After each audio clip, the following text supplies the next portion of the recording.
Fala, gurizada, beleza? Eu sou o professor Hilton, o seu professor de física aqui no YouTube. E se você está chegando hoje em nossas videoaulas, peço que procure aí um pouquinho sobre o meu trabalho, que eu tenho certeza que você vai gostar. E com isso, peço para que se inscreva e ative os sinos de notificação e deixe aquele like aí. Pode ser agora, mas ao final da aula eu tenho certeza que você vai gostar e vai deixar aquele comentário. Bem, se você não acompanhou as nossas últimas aulas, a gente está falando um pouco sobre a ondulatória, que é o terceiro conteúdo que mais cai aí nesses últimos anos, aí nos 10 últimos anos do Enem é o conteúdo de maior evidência hoje, né? Se a gente pensar em crescimento, é o que mais cresceu, mas ainda é o terceiro mais cobrado. Vale a pena você conferir aqui comigo. Na nossa última aula, a gente falou um pouquinho sobre a velocidade de propagação de uma onda. E usamos aquela equação clássica do V igual a lambda F, ou popular vai, lamber faca, lamber ferida, enfim, depende como o seu professor chamada. Aquela equação, na verdade, a gente pode entendê-la como uma equação do comprimento de onda. Isso eu falei para vocês na nossa última aula, estão lembrados? E uns alunos vieram falar comigo, mandaram algumas mensagens no Instagram perguntando, professor, mas então qual é a velocidade da onda? Eu falei, fique atento que eu vou gravar uma videoaula e trouxe hoje aqui para vocês qual é a velocidade das ondas mecânicas. Porque a onda eletromagnética, como a gente sabe é a luz, ela tem um comportamento de velocidade constante, então V lambda F é legal para ela. Agora, quando a gente trata de onda mecânica, a gente tem que saber que existem fatores que interferem nesta velocidade. Que fatores são esses? O tipo de onda, a densidade e a propriedade elástica do meio. Vamos entender aqui comigo. Quais são os tipos de onda? Bem, se você lembra bem, a longitudinal, a transversal e a mista. Beleza? Então, a velocidade de propagação da onda, ela é diferente nesses tipos aqui. Uma tendência normal, né, em sua grande maioria dos casos, acredito eu, que as ondas longitudinais num sólido caminham mais rápido que as transversais. E aí nos líquidos e depois nos gases. Porém, como eu disse, na grande maioria. Se a gente pensar aqui só na longitudinal e comparar líquido e gás, existe um caso que seria o hidrogênio e a acetona, se não me engano, em que a velocidade, né, de propagação da onda no hidrogênio é maior do que na acetona. Aí você fala, mas Hilton, como que isso é possível? Já que a onda mecânica depende das moléculas, né? É porque aí não é somente isso. Por isso que eu coloquei, ela depende da densidade daquele meio, que estaria mais ou menos associada à ideia da inércia. Lembram da inércia das leis de Newton, né?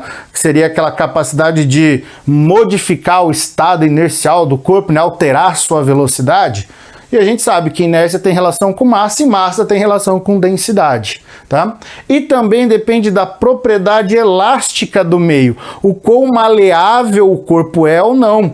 Então a questão do líquido, do sólido, do gás apresenta esta certa maleabilidade, mas tem aqueles processos de ligação química. A gente entraria muito na química, mas entendam, fisicamente são 3 comportamentos importantes, mas de maneira geral o que você aprendeu, eu tenho certeza que é o que o Enem vai cobrar, aquele nosso padrão básico, beleza?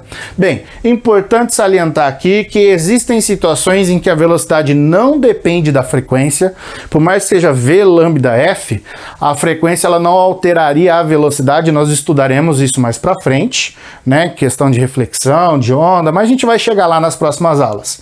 E existe uma situação em que a velocidade ela depende da amplitude, que é assim até mais difícil, né, de imaginar. A amplitude seria aquela elevação de crista ou de vale, né, que a onda tem, você imaginar que isso interfere, mas no caso de explosões, né, aquilo gera uma amplitude muito grande na propagação da onda, ela gera uma amplitude grande e isso vai interferir sim na propagação. Mas como eu disse, são poucos os casos. De maneira geral, a gente depende mais disso aqui. Bem, casos esses eu vou trazer para vocês na aula de hoje os fundamentais. Tá? Aqueles que eu sei que sempre estarão presentes nas provas dos vestibulares e que vai te ajudar. No nosso primeiro caso, é a velocidade de uma onda em uma corda. Então a gente pega uma corda que apresenta uma certa massa m e nós vamos deixá-la esticada. Por que esticada? Bem, imagine que eu pegue uma corda e deixe ela bem mole. Qualquer movimento ela já vai se propagar de maneira bem aleatória.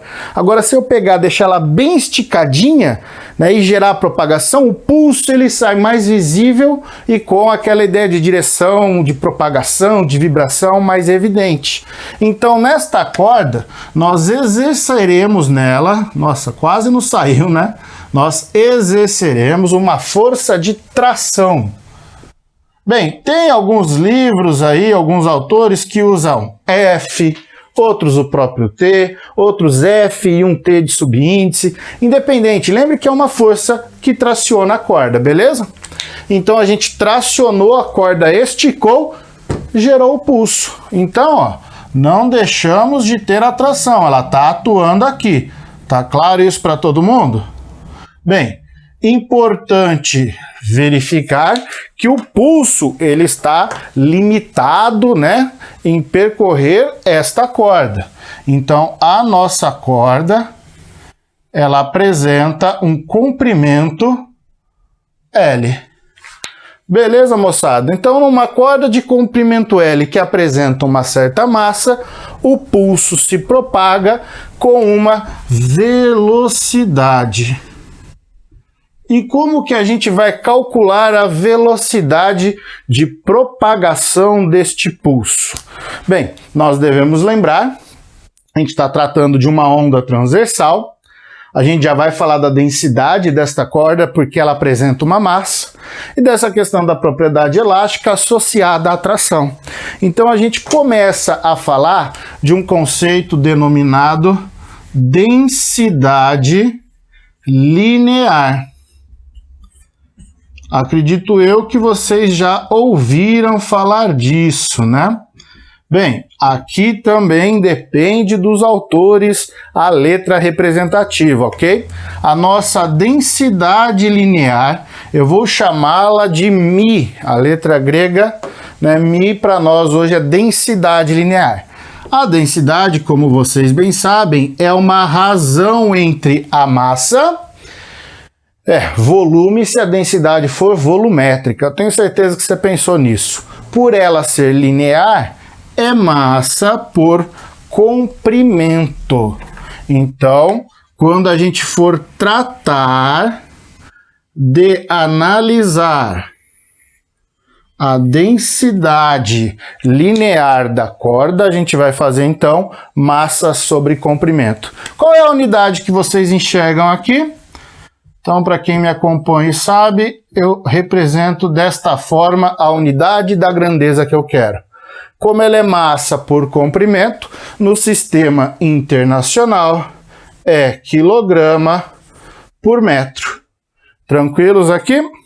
Bem, então a densidade linear se comporta desta forma. Então, dependendo do comprimento, eu consigo uma velocidade maior ou uma velocidade maior, dependendo da corda. Se eu tiver um barbante é uma coisa, a corda de um navio é outra. Então, esta é uma relação. Agora, e a velocidade?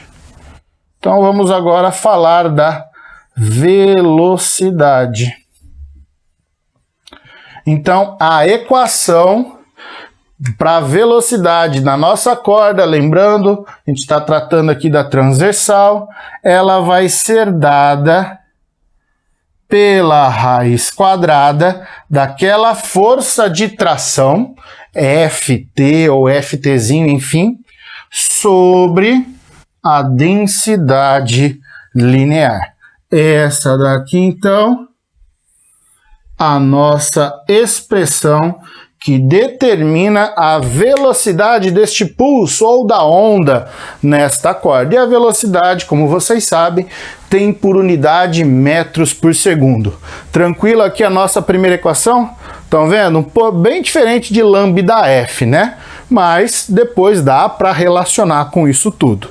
Bem, por enquanto vimos essa primeira parte. Vou dar um espaço para que vocês possam dar um print, tirar as dúvidas. Vou apagar aqui para a gente poder continuar a nossa aula. para finalizar, a gente vai falar aqui de duas novas equações que para o Enem acredito que não vem aparecer, mas para outros vestibulares que apresentam segundas fases ou com grau de dificuldade mais elevado, pode ser que caia, seja interessante. Aqui para o Enem a ideia teórica já é suficiente, que vai ser a onda sonora, para a gente falar um pouco sobre o ar, e a onda em líquidos. Aí a gente passa a ter sólido, líquido e gasoso para discussão.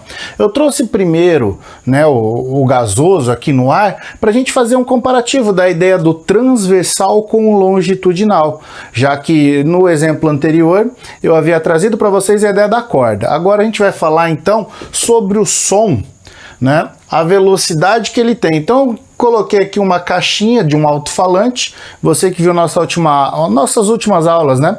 Eu expliquei mais ou menos qual é a ideia do alto-falante. Ele está vibrando.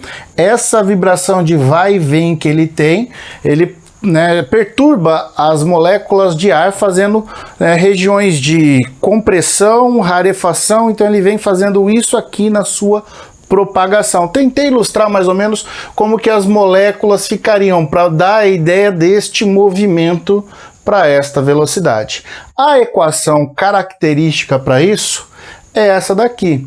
Não trouxe deduções, né, como a gente vem fazendo em alguns momentos, porque aqui eu precisaria de uma matemática de nível superior, derivadas, integrais, e não é o nosso propósito, né? A ideia é que você entenda como funciona. Então a velocidade do som depende de algumas constantes. Primeira constante é este gama, que é chamado de coeficiente de Poisson. Este coeficiente a gente estuda ele em térmica, sempre que falamos de uma transformação adiabática. Por quê? Nesse processo da caixinha do som vibrar e produzir, né, esta compressão das moléculas, ele é um processo muito rápido. E essa realização de trabalho que ele faz ali sobre o ar é com troca de calor, né, zero, né, calor igual a zero, transformação adiabática. Mas enfim, o que a gente precisa efetivamente saber que são valores constantes para o tipo de molécula que eu tiver do gás. Gás monatômico, diatômico e poliatômico, nós temos esses valores. Se a gente for tratar de ar, para descobrir a velocidade do som no ar, nós usaríamos este valor de 1,4. O R é da constante universal dos gases, de 8,3 joules por mol Kelvin. Não esqueça que joule é pascal metro cúbico, né? Newton por metro quadrado vezes metro cúbico, pressão e volume. O T é a nossa temperatura, ter de usar em Kelvin, e o M é a nossa massa molar, grama por mol. Um exemplo, tipo, o oxigênio é 16, hidrogênio 1, então a gente vai brincando com aquela ideia da química. Bem, se você jogar os valores aí para uma temperatura ambiente, né, achar a massa molar do ar, temperatura em torno de 25, 27 graus Celsius, vocês vão encontrar aquela velocidade do som de 340 a 344 metros por segundo. Fica um bom exercício aí para vocês treinarem. Então é desta forma que se comporta a velocidade de propagação, né, do ar, ou do som no ar. Bem, agora vem comigo aqui para a gente entender um pouquinho da ideia dos líquidos, que eu já expliquei também para vocês quando eu falei da onda no mar. Mas bem, vamos lá. No líquido, a gente tem propagação, né? Aqui são ondas mistas, propaga, vibra e está girando. Demonstrei isso também em uma das nossas videoaulas. E a velocidade com que ocorre essa propagação, ela pode depender ou não da frequência. Bem, primeiro caso. No caso em que a nossa profundidade H, onde as ondas superficiais estão ocorrendo, seja menor que meio comprimento de onda. Então, tem o comprimento de onda, crista a crista, metade deste comprimento eu tenho um determinado valor. Se minha profundidade for menor que isso, eu tenho a velocidade superficial desta onda, que é uma velocidade baixa e que não depende da frequência. A frequência torna-se desprezível. Ela é apenas função da profundidade. Então note aí, ó, mais uma equação. Se você voltar um pouquinho o vídeo, vocês vão ver que as três expressões dependem, né, de uma raiz quadrada, velocidade ao quadrado. Você já começa a pensar um pouquinho em energia para isso, né? Bem, mas de maneira geral, a ideia é essa. Agora, e se o nosso H for maior que este meio lambda? O que acontece? Bem, então a gente vai entender que estamos numa região muito profunda. E por estar muito profundo, tem alteração no comprimento de onda, nós vamos ter alteração de frequência, isso a gente vai aprender legal em refração, umas aulas mais à frente, mas de maneira geral a gente vê que a velocidade em regiões mais profundas ela se torna maior. E é por isso que vai acontecendo o seguinte, a onda está se propagando, aí ela começa a chegar numa região em que o lado profundo está aqui, ela vem mais para o raso. Chega um momento que ela vai fazer isso aqui, ó. Ou seja, a região mais profunda vem com uma velocidade maior. A região que está mais no raso, ela cai neste caso, independe da frequência, a velocidade é menor e a onda passa a ter este formato. Isso aqui eu já expliquei, fiz uns desenhos detalhados para vocês nas videoaulas que eu já disse que vou colocar aqui nos cards, né, a playlist nossa da ondulatória. Bem, gurizada, tá aí. Essa é a ideia geral, como foi pedido, né, por alguns alunos lá no nosso Instagram, solicitando a velocidade da onda. E aqui a gente detalhou a parte mecânica, volto a dizer, a eletromagnética, a gente já tem a expressão direta devido à velocidade da luz ser constante, mas temos uns pormenores para a gente detalhar. Bem, eu vou ficar por aqui, aguardando vocês em nosso próximo encontro. Se você gostou, deixa aquele seu joinha, um comentário, que isso engrandece demais o nosso canal, não te custa nada e vai ajudar que o nosso trabalho vá para mais pessoas. Se você não está inscrito, se inscreva e ative os sinos de notificação. Aguardo vocês no nosso próximo encontro. Um forte abraço e um beijo no cérebro.